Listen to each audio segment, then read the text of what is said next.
वो बहुत खूबसूरत थी। हर कोई उसे देखने के लिए बेताब रहता था। जब लोग उसे देखते थे तो एक टक देखते ही रह जाते थे। उसकी आंखें गजब की खूबसूरत, जैसे मानो कोई अप्सरा स्वर्ग से उतर आई हो।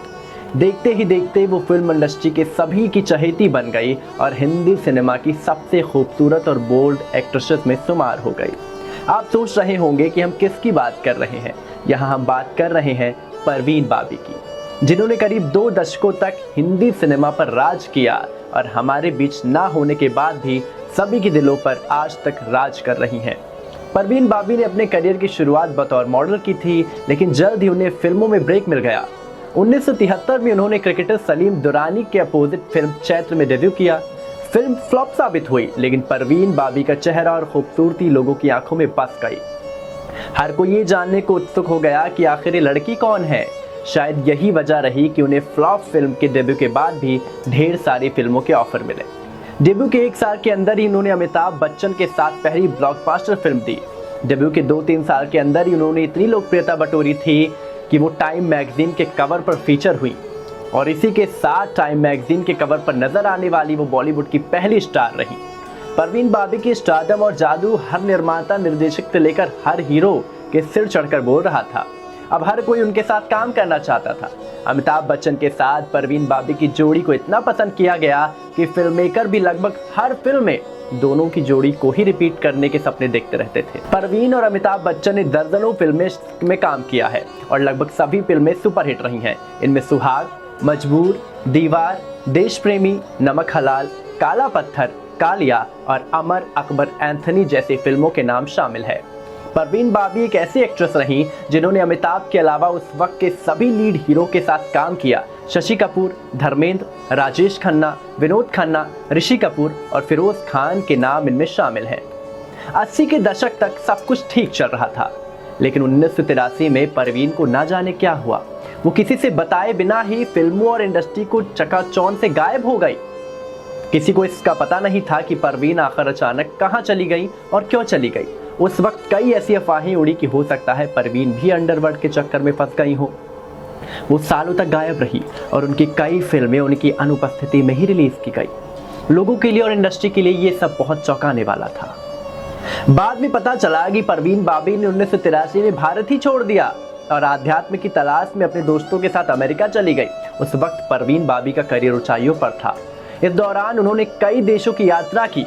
1984 में जब परवीन को न्यूयॉर्क के एयरपोर्ट पर रोका गया तो उस वक्त उनका बर्ताव अलग महसूस हुआ। कुछ पहचान पत्र ना दिखा पाने की वजह से परवीन बाबी को कई दिनों तक मानसिक रूप से बीमार लोगों के साथ एक अस्पताल में रखा गया था।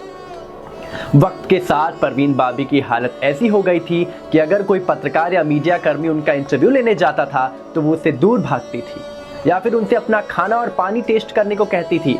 परवीन के मन में शक बैठ गया था कि कोई उन्हें जान से मारना चाहता है। उन्हें शक बैठ गया था कि उनके मेकअप में भी जहर है और इससे उनकी स्किन छिल जाएगी, खूबसूरती चली जाएगी। परवीन के अंदर जान से मारे जाने का डर इस कदर बैठ गया था कि अपने आखिरी 4 सालों में परवीन बाबी लगभग हर फोन की कॉल रिकॉर्ड करने लगी थी। जो भी उन्हें फोन करता था पहले वो उसे बताती थी कि आपका फोन सर्विलेंस पर रखा गया है। वक्त बीता और परवीन बाबी की जिंदगी में अकेलापन और भी बढ़ता जा रहा था। फिल्म इंडस्ट्री से उन्होंने खुद को काट लिया था, लेकिन 1973 से 1992 के बीच वो अखबारों से लेकर मैगजीन तक के लिए लिखती रही।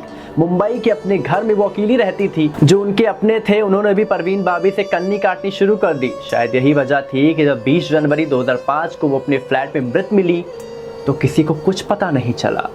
जिस सोसाइटी में परवीन रहती थी वहां एक सिक्योरिटी गार्ड ने जब देखा कि परवीन ने 3 दिनों से घर के बाहर रखा दूध और अखबार नहीं लिया है तो उसने पुलिस को खबर दी। परवीन की मौत कैसी हुई नहीं पता, पर कहा जाता है कि परवीन को बाएं पैर में गैंग्रीन हो गया था क्योंकि उन्हें डायबिटीज भी थी। बेड के पास एक व्हीलचेयर थी। कपड़े, दवाइयां, पेंटिंग यानी कमरे का हर सामान तितर बितर बिखरा पड़ा था। हो सकता है कि वो अपने आखिरी दिनों में चलने फिरने में असमर्थ रही हो और व्हीलचेयर की जरूरत पड़ी हो।